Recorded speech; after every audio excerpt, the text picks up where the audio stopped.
Hello friends, मी आकांक्षा युवावाणी कार्यक्रमामध्ये तुमचं स्वागत आहे. आणि आज आपल्यासोबत आहेत डायरेक्टर विक्रम शिरतोडे सर आणि त्यांच्याकडून माहितीपटासाठी ज्युरी पुरस्कार मिळालेला आहे. त्याबद्दल आपण माहिती जाणून घेणार आहोत.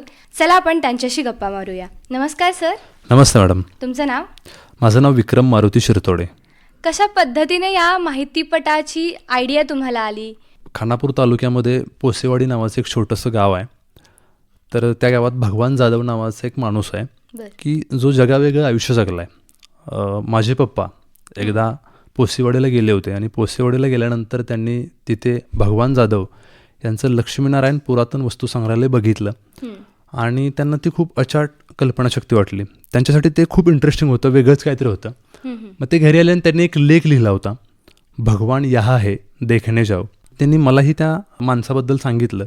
तेव्हा मला असं वाटलं की अरे हे काहीतरी खूप वेगळं आहे आणि ह्याच्यावरती आपल्याला माहितीपट करावं लागेल. कारण पप्पांनी ज्या सांगितलेल्या गोष्टी होत्या त्या गोष्टी अशा होत्या की भगवान जाधव हा साधा बँकेत शिपाई असलेला माणूस आहे, पण आयुष्यातली 30 वर्ष या माणसानं वेगवेगळ्या पुरातन वस्तू गोळा करण्यासाठी दिली. आयुष्यातले 30 वर्ष हा माणूस राबला, 30 वर्ष झटला आणि वेगवेगळ्या वस्तू गोळा केल्या आणि आज जवळजवळ 15,000 वस्तूंचं त्याचं एक वस्तू संग्रहालय आहे. आणि एक सामान्य माणूस जर स्वतःच्या छंदासाठी आयुष्य समर्पित करून एवढं मोठं वस्तू संग्रहालय तयार करू शकतो, तर मला वाटलं की ही डॉक्युमेंटेशनची गोष्ट आहे. बरोबर. आणि मग त्याच्यावरती माहितीपट करण्याचा निर्णय घेतला.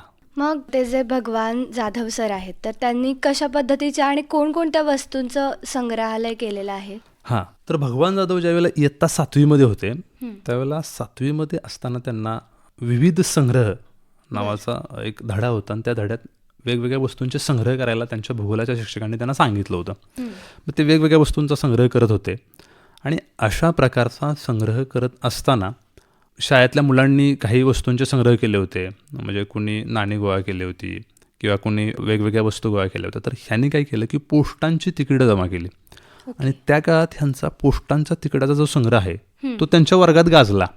सरांनी त्यांच्या पाठीवरच अभ्यासकीची थाप दिली आणि त्यांना असं वाटलं की आपण काहीतरी वेगळं केलंय आणि हे केल्यानंतर आपल्याला शाबासकीची थाप मिळाली.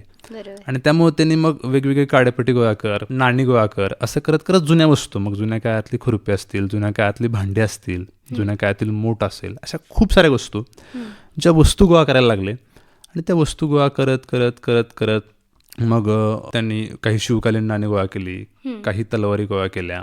त्यानंतर भंगारमध्ये ज्या वस्तू सापडतात अशातल्या काही युनिक वस्तू आहेत का, अशातल्या काही अँटिक वस्तू आहेत का ज्या आपल्याला संग्रहालयात ठेवता येतील, असं करून त्यांनी संग्रहालयात वेगवेगळ्या वस्तू ठेवायला सुरुवात केली. म्हणजे तेव्हा संग्रहालय नव्हतं, तेव्हा त्यांच्या घरातच ते वस्तू ठेवत होते. पण अशा वस्तू गोळा करताना त्यांना घरच्यांकडून बऱ्याचदा विरोध झाला किंवा बाहेरचे लोक म्हणायला लागले अरे काय वेळ आहे हा, वेगवेगळ्या वस्तू घरात आणून ठेवतो, वेगवेगळ्या वस्तू गोळा करतो. पण ते करत असताना त्यांनी जिद्द सोडली नाही. त्यांनी वस्तू गोळा केल्या आणि मग पोस्टांची जवळजवळ 20-30 हजार तिकीट साठली, टपाल एक 50-60 हजार टपाल तिकीट सापडली. आणि असं करत करत त्यांनी एक 20-30 हजार नाणी साठवली. त्यानंतर वेगवेगळ्या तलवारी.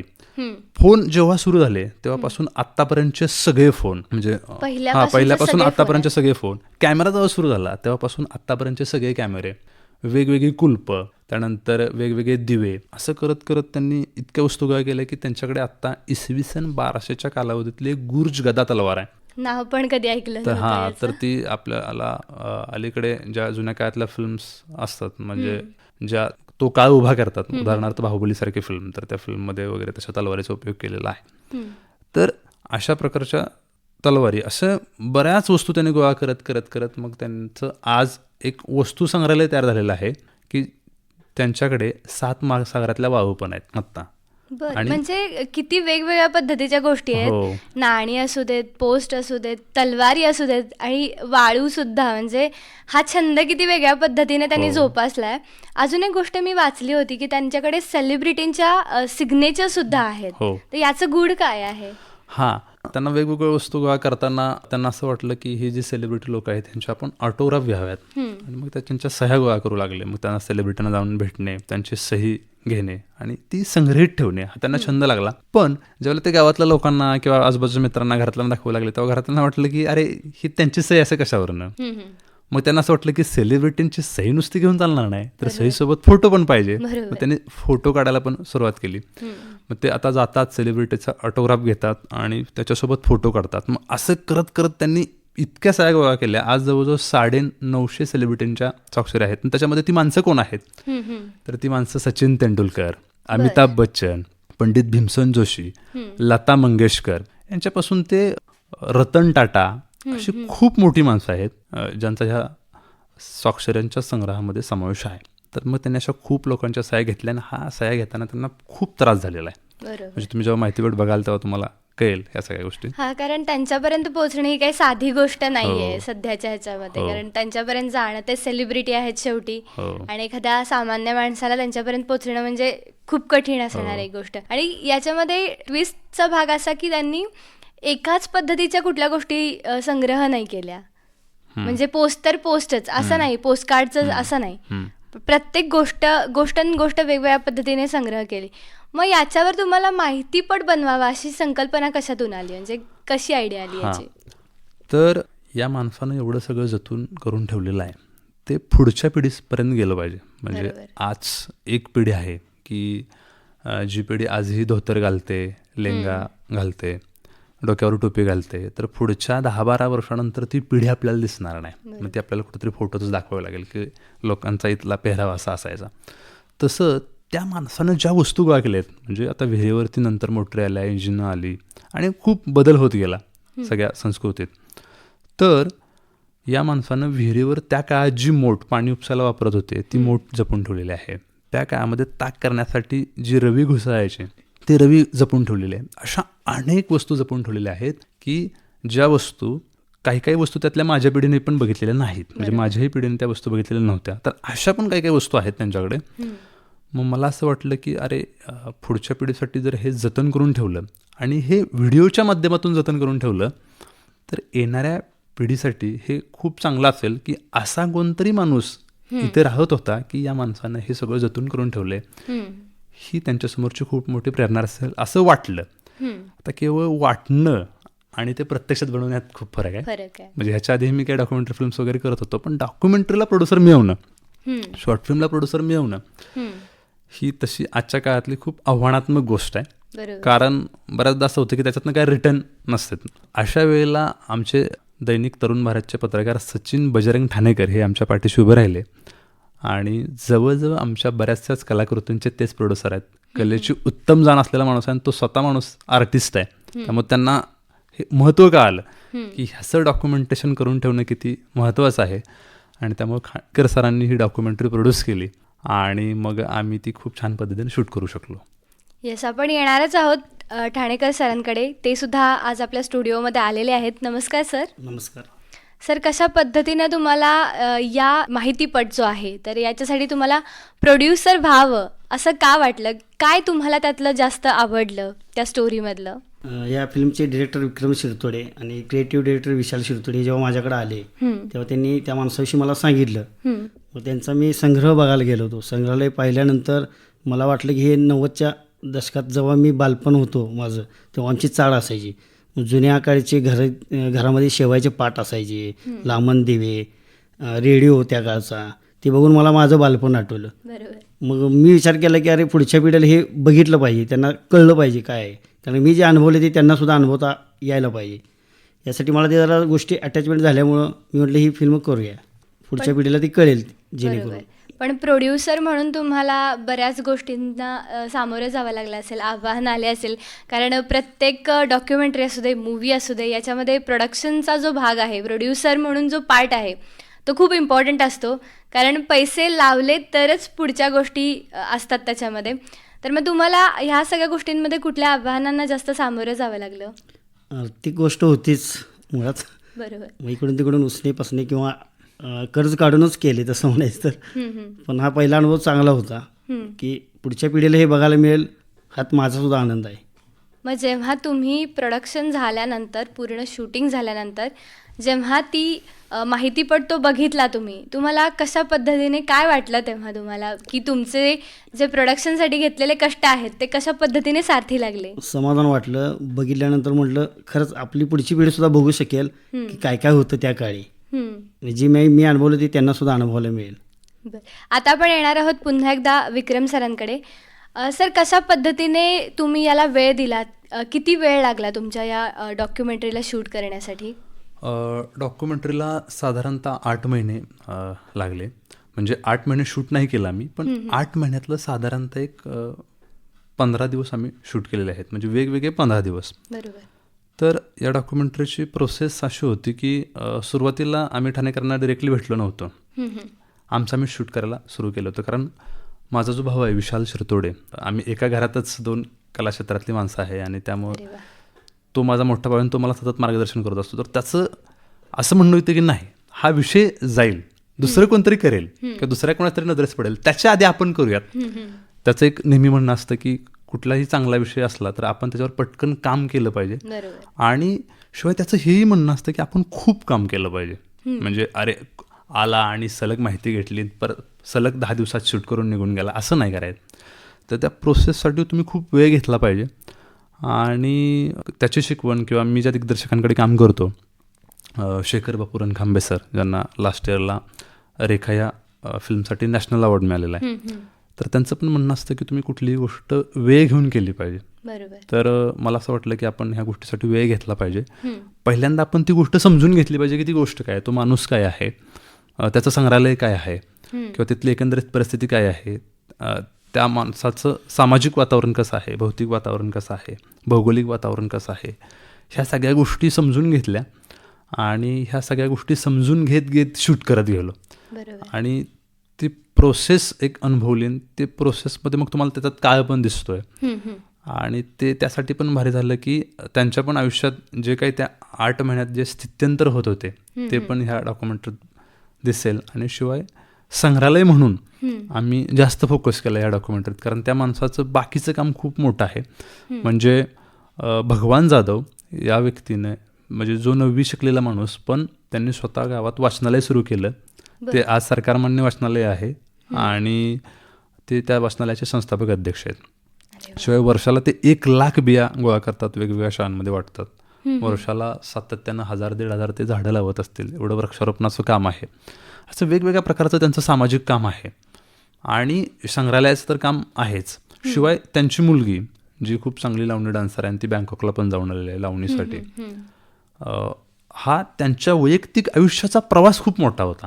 बरोबर. आणि तो प्रवास फोकस करायचा की मग त्यांचं संग्रहालय फोकस करायचं, मग हे करता करता आम्ही त्यातल्या थोड्या थोड्या गोष्टी फोकस केल्या आणि जास्तीत जास्त संग्रहालय फोकस केलं, की जेणेकरून संग्रहालय हे लयच वेगळं आहे. आणि हे आत्ता महाराष्ट्रासमोर किंवा आपल्या देशातल्या लोकांसमोर येणं गरजेचं आहे. कारण असं वैयक्तिक कुणीतरी स्वतःचं म्युझियम उभारले असं मी याच्या आधी ऐकलं होतं. फक्त तलवारींचं म्युझियम, फक्त शिवकालीन नाण्यांचं म्युझियम किंवा वेगवेगळ्या अवजारांचं म्युझियम किंवा मेणबत्तींचं म्युझियम, असे वेगवेगळे म्युझियम असतात. पण ते त्याच्यातमध्ये पर्टिक्युलर एक वस्तूला घेऊन त्यांनी ते केलेलं असतं किंवा काष्टशिल्प संग्रहालय असतात. पण अशा वेगवेगळ्या वस्तू ज्या की पुरातन वस्तू आहेत, ज्या हजारो वर्षापासून इथली संस्कृती ती वस्तू वापरत होती, ती वस्तू वापरत वापरत इथल्या संस्कृतीची स्थित्यंतर झाली. तर त्या वस्तू ह्या माणसानं गोळा केल्या होत्या आणि ते आमच्यासाठी खूप भारी होतं. बरोबर. मग तुम्ही याचं शूट, जे भगवान मुक्काम पोस्ट पोसेवाडी, बरोबर, तर याचं शूट तुम्ही कुठल्या गावात केलं आणि कशा पद्धतीने तो सगळा त्यांचा जो काळ होता तो कशा पद्धतीने तुम्ही दाखवलात, लोकांपर्यंत पोचवलात? हां, आम्ही पोसेवाडी या त्यांच्या गावी ही डॉक्युमेंटरी शूट केली. आता हा फिक्शन डॉक्युड्रामा नाही आहे, ही नॉन फिक्शन डॉक्युमेंटरी फिल्म आहे आणि शॉर्ट डॉक्युमेंटरी आहे, नॉन फिक्शन. आणि त्यामुळं आम्हाला जे घडतंय, जे आजूबाजूला दिसतंय ते शूट करावं लागणार होतं. त्यामुळे आम्ही त्यांच्या खूप मुलाखती घेतल्या सुरुवातीला, किंवा त्यांच्या घरच्यांच्या मुलाखती घेतल्या आणि त्यांच्या दैनंदिन प्रवासाविषयी खूप जाणून घेतला आधी. आणि ते जाणून घेऊन मग आमच्या लक्षात आलं की आपल्याला हे शूट करावं लागेल, ह्याच्यावर फोकस करावं लागेल, असं आमच्या काही गोष्टी लक्षात आल्या. आणि मग तशा पद्धतीनं आम्ही काही दिवस ते शूट करत गेलो. मग काही दिवस आम्ही त्यांचं संग्रहालय शूट केलं, मग गावातली माणसं शूट केली, गाव शूट केलं, त्यानंतर त्यांचा कार्यक्रम कुठं होता तो कार्यक्रम शूट केला, त्यांच्या पत्नीची मुलाखत, त्यांच्या मुलीची मुलाखत, त्यांच्या आईवडिलांची मुलाखत. कारण आईवडिलांच्या नावानं, म्हणजे आईचं नाव लक्ष्मी आहे आणि वडिलांचं नाव नारायण आहे, आई वडिलांच्या नावानं त्यांनी लक्ष्मीनारायण पुरातन वस्तू संग्रहालय उभारले. मग त्यांच्या आई वडिलांच्या मुलाखती घेतल्या, बरोबर. त्यांच्या मित्राची मुलाखत घेतली. मग अशा मुलाखती शूट केल्या आणि त्या मुलाखती शूट करत करत आम्हाला काही पॉईंट मिळत होते आणि त्या पॉईंटनुसार मग आम्ही इतर व्हिज्युअलचे शूट केले. मग उदाहरणार्थ भगवान जाधव हे उत्कृष्ट तबलावादक आहेत आणि ते गावातल्या भजनांमध्ये तबला वाजवतात. मग आम्ही काही गावातली भजनं शूट केली. अशा पद्धतीनं आम्ही ते शूट करत करत करत गेलो. खरं तर डॉक्युमेंटरीमध्ये एडिट हा खूप महत्त्वाचा भाग असतो, एडिटचा. हां, तर आम्ही शूट भरपूर केलेलं, मग त्याच्यातून एडिटला आम्ही वेळ घेतला, महत्त्वाच्या गोष्टींवर फोकस करून, आणि ते झालं. मग आता ही आपली जी हा माहितीपट जो आहे तो किती वेळाचा आहे, काय आहे त्याचं ड्युरेशन? तो माहितीपट 30 मिनिटाचा आहे ओव्हरऑल, म्हणजे 29 मिनिट 58 सेकंद असा तो माहितीपट आहे. बरं. मग आता हा माहितीपट लोकांपर्यंत आपण कशा पद्धतीने पोचवणार आहोत, आणि आता सध्या जो या माहितीपटाला स्पेशल ज्युरी अवॉर्ड जो मिळालेला आहे, तर त्याची जर्नी कशा पद्धतीची होती?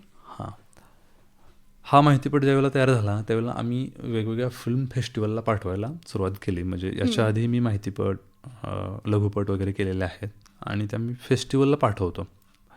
फेस्टिवलला चांगली चांगली लोक परीक्षक असतात, फिल्म इंडस्ट्रीतली मोठमोठी लोक परीक्षक असतात. मग त्यांच्या परीक्षणातून आपल्या फिल्म्स गेल्या पाहिजेत, म्हणजे काय बरोबर आहे काय चुकतं हे आपल्याला पण कळेल आणि त्याच्यातून फिल्म मेकर म्हणून चांगल्या पद्धतीनं सिद्ध होण्याची एक संधी असते की तुम्ही चांगले फिल्म मेकर आहे की नाही हे स्वतः ओळखण्याची पण एक संधी असते. आणि तिथं चांगली चांगली मोठी मोठी लोकं असतात. सो मी फेस्टिवलला फिल्म पाठवतो. मग मी काही फेस्टिवलला फिल्म पाठवली आणि फेस्टिवलला फिल्म पाठवण्याच्या दरम्यान काही लोकांचे रिप्लाय यायला लागले, ऑडियन्समधनं रिप्लाय यायला लागले आणि ज्युरींचे पण रिप्लाय यायला लागले की अरे ही वेगळ्या विषयावरची फिल्म आहे. कारण हा विषय लोकांना नवीन होता. आत्ता कुठल्या फिल्म तळागाळात पोचतात तर विषय नवीन असला की लोक जास्तीत जास्त फिल्म बघायला जातात. मी फीचर फिल्मचं म्हणतोय, एक्साइटमेंट आणि क्युरियोसिटी राहते या तर गोष्टींची. हा डॉक्युमेंटरीचा विषय नवीन आहे आणि शिवाय हे ज्युरींना आवडत गेलं, जे फेस्टिवल्सला ज्युरी असायचे त्यांना आवडत गेलं आणि मग काही ठिकाणी अवॉर्ड्स मिळाले. शिवाय बऱ्याच लोकांचे मला फोन आले की भगवान जाधव यांच्या संग्रहातला ग्रामोफोन अजूनही सुरू आहेत, काही टेप अजूनही सुरू आहेत आणि त्याचं फुटेज डॉक्युमेंटरीमध्ये आहे. तर मग ते बघितल्यामुळे काही लोकांचे फोन आले की हे अजूनही सुरू आहे काय. तर त्या माणसानं त्या वस्तूंना जीवापाड जपलेला आहे. बरोबर. म्हणजे एखादा माणूस आपली नाती कशी जपतो तसं त्या माणसानं त्या वस्तूंना जपलंय. त्यांनी त्यांचा छंद खूप छान पद्धतीने जोपासलाय तो. पण मग आता हा जो स्पेशल ज्युरी अवॉर्ड मिळाला हा कोणत्या फेस्टिवलमध्ये मिळालाय? हा special jury award national tourism short film festival या फेस्टिवलमध्ये मिळालेला आहे. महाराष्ट्र शासनाचा जो पर्यटन विभाग आहे आणि परभण्णा फाउंडेशन म्हणून जे आहे त्यांच्या संयुक्त विद्यमाने हे फेस्टिवल घेतलं जातं. दरवर्षी हे फेस्टिवल असतं आणि या फेस्टिवलमध्ये टुरिझम रिलेटेड फिल्म असतात. मग या वर्षी भगवान मुक्काम पोस्ट पोसेवाडी ही फिल्म मी पाठवली होती आणि त्या फिल्मला फायनली स्पेशल ज्युरी अवॉर्ड मिळाला. स्पेशल ज्युरी अवॉर्ड म्हणजे ज्युरींनी मेन्शन केलेला तो अवॉर्ड असतो. तर तो अवॉर्ड या डॉक्युमेंटरीला मिळाला आणि एक समाधान वाटलं की काहीतरी एक वेगळा विषय होता. कारण टुरिझममध्ये कसं की कोण काश्मीरला फिरायला गेले तर त्याची फिल्म, कोण गोव्याला फिरायला गेले किंवा मग वेगवेगळ्या ठिकाणी अजिंठा वेरूळ वगैरे वेगवेगळ्या ठिकाणी फिरायला गेलेला फिल्म. पण क्रायटेरिया असतो का? हां, तो टुरिझम रिलेटेड क्रायटेरिया असतो. पण एक म्युझियम बघायला सुद्धा लोक येतात आणि लोक आली पाहिजेत ह्या दृष्टिकोनातून ती फिल्म त्या फेस्टिवलला पाठवली होती आणि तिकडे अवॉर्ड मिळाला. अरे वा.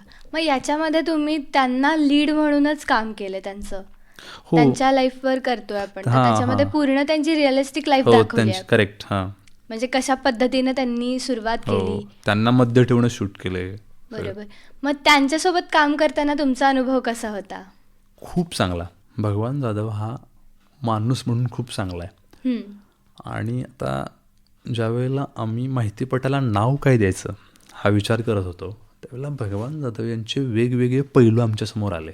म्हणजे भगवान जाधव यांनी त्या काळामध्ये म्हणजे हे हातपायानं धडधाकट व्यवस्थित आहेत, शिवाय बँकेत एक छोटासा जॉब पण करतात आणि छोटीशी शेती पण आहे. पण त्या काळातल्या मानसिकतेला फाटा देऊन त्यांनी एका अपंग मुलीशी विवाह केला. शिवाय भगवान जाधव यांना एकच मुलगी आहे. स्त्रियांचा सन्मान करणारा हा माणूस आहे. मुलीला सुद्धा त्याच्या फील्डमध्ये करिअर करायला स्वातंत्र्य दिलं.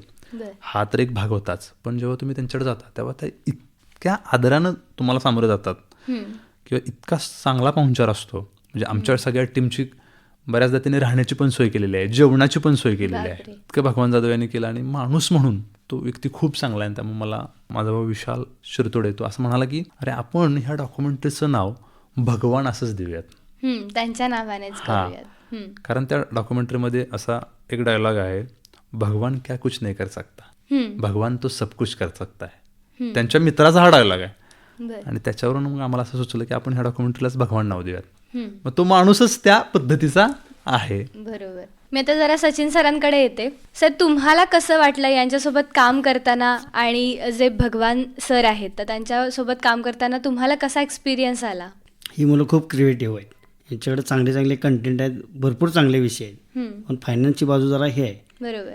त्यामुळे म्हटलं की वेगवेगळे एक एक विषय सॉल्व करत जाऊ, चांगल्या चांगल्या गोष्टीला आपण प्राधान्य देऊ आणि ह्या गोष्टी आपण जगलेल्या आहोत, त्यामुळे मला त्या चांगल्याच वाटल्या. त्यामुळे ह्या सगळ्यांनी पण अनुभवावेत अशीच माझी इच्छा होती. त्यामुळं प्रत्येक गोष्टीला मी सहकार्य करतोय. मुलं चांगले आहेत, सगळी टीम फक्त काम एक एक काम वर्कोहोलिक आहेत पूर्ण. कामाशिवाय दुसरं काही नसतं, प्रत्येक काम पूर्ण करायचं, तडीस न्यायचं, हाच त्यांचा असतो विषय. बरोबर. भगवान सरांसोबत तुम्ही त्यांना भेटलात, त्यांच्यासोबत तुम्ही जेव्हा याचं डॉक्युमेंटरीचं शूटिंग सुरू होतं तर तेव्हा तुम्ही तिथे होतात. होय, जाऊन आलो. तुम्हाला कसा अनुभव होता याचा? पहिल्यांदा जेव्हा संग्रहालय बघितलं तेव्हा ते भगवान सरांनी सर्व दाखवलं होतं फिरून.